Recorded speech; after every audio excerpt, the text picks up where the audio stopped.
ይሄ ቅኔ የገባው ሰው ብቻ እስኪ የእውነት በትክክል ኮሜንት ላይ ይጻፍልኝ። ሰላም እንዴት ናቸው? ውድና የተከበራችሁ የኔ ቤተሰቦች በያላችሁበት ሰላማችሁ ይብዝት ይበልልኝ። ይዘገያል እንጂ አህያም የጅብ ናት። እንግዲህ ሩታ ትናንትና ውቅጥ ውጥቅጥቅጥ አድርገዋት ነበር። የእሷ አድናቂዎች የእሷ ደጋፊዎች ማለት ነው። አንድ ቪዲዮ ፖስት ጀላችሁ ነበረ የተወሰነ ሰው አይቶታል ማለት ነው። እና አድናቂዎቹ አታሰድቢን አታስወቅሽን ሲሏት ነበር። ዛሬ በከባዱ መታለሽ ማለት ነው። በአሽሙር በቅንቅን የገባው ግን ጻፉልኝ እንዳልኳችሁ ማለት ነው።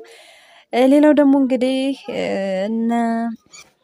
እናንተ በምትሉት ከምላችሁ ቀጥታ ሄርሜላ ብዬ ስሟን ብጽፍ ይሻለኛል ማለት ነው። እኔ ፈርቻለሁ። በመካከል ምን እንደሚፈጠር አላቅም። በአንተ በኩል የሚመጡት ነገሮች ከባባድ ናቸው።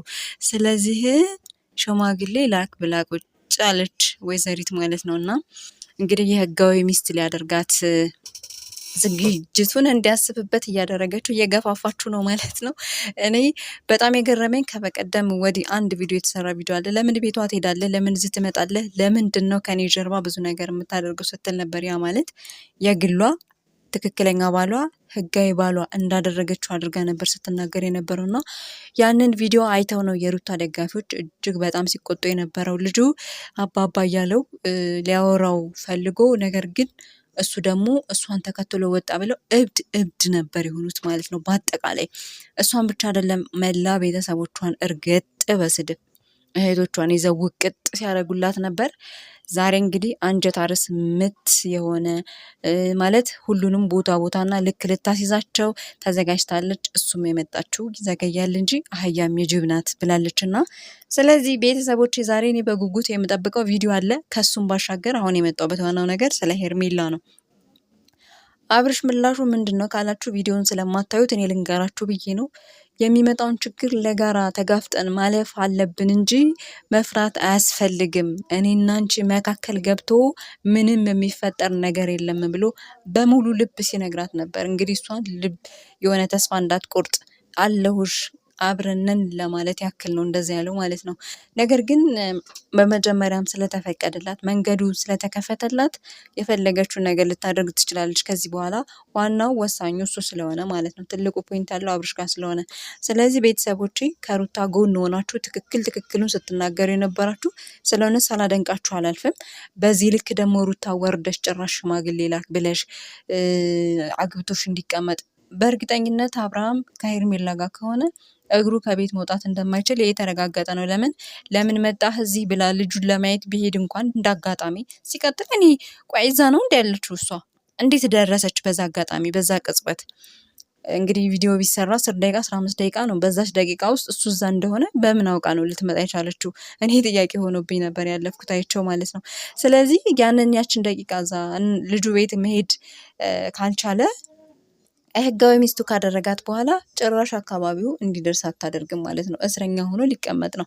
እንግዲህ አብረን የምናየው ነው የሚሆነው ሲጀመር ማለት ነው። ሌላው ደግሞ በሩታ በኩል ያለው ሰው የተናገረው አስተያየት በጣም ትክክል ናቸው። ለምን ካላችሁ ለምንድነው የዋህ መተኙ? ለምን በር ከፍተሽ ቤትሽን ታስገቢያቸዋለሽ? አቤል የሚባል ነገር በጣም ብዙ ነገር ሲናገሯት ነበር። ትክክል ናቸው ቤተሰቦቼ። የእውነቴን ነው የምላችሁ። ማንም ቢሆን እኛ ቦታ ሰጥተናቸው እንዲገቡ እንደፈለጋቸው እንዲረግጡን እንደፈለጋቸው በእኛ ላይ እንዲመላለሱ የምናደርጋቸው እኛ ነን። ስለዚህ ዛሬ ሄርሜላ ይህንን ቃል መናገሯ እኔ በጣም ነው ያፈርኩት። በጣም እንደ ሴት በጣም ያሳፍራል። ሁለተኛ ሚስት ሆና አይኗን አውጥታ በአደባባይ እንደዚህ ሲሆኑ በጣም ያሳፍራል። ወንዶች የሆናችሁ ትክክለኛ የትዳር ህይወት የምትኖሩ ካላችሁ አብርሽን ይዛችሁ የሆነ ነገር ነበር ማለት አግባብ እንዳልሆነ የሚያደርገው ነገር ትክክል እንዳልሆነ በደንብ ብታሳውቁት ጥሩ ነበር። ግን ሁሉም ሰው እያየ የእነሱን ቪዲዮ ነው እንጂ የሚሰራበት ስለ አብርሽን አግኝቶ እንኳን እንደ ሰው ሊያወራው የሞከረ ሰው አንድም ሰው የለም። ኢቭን እንደው ጽጌ ናት በዚህ መካከል ልትደነቅ የሚገባት። እንደ ጓደኛ እንደ አብረው ብዙ ነገር እንደሚያሳልፉ ብዙ ነገር ተናግራለች። ኢቭንም ዳኒም እንደዚሁ ስለ እነሱ ያሳያቸው ቪዲዮ አለ። በእናንተ መካከል አልገባም፣ ስለዚህ ግን ይኸው ብሎ ሲያሳያቸው ነበር። ሁለቱም ደንግጠው ፈዘው ሲያዩት ነበር የነበረውን ሁኔታ ማለት ነው። ሌላው ደግሞ ማናት ሩታ ጋር ችግሩ ሄርሜላ ማናት አይደለችም። ሄርሜላ ሳትሆን ሜሮን ታውቃላችሁ። እሷን በጣም ከባድ ሰው ናት።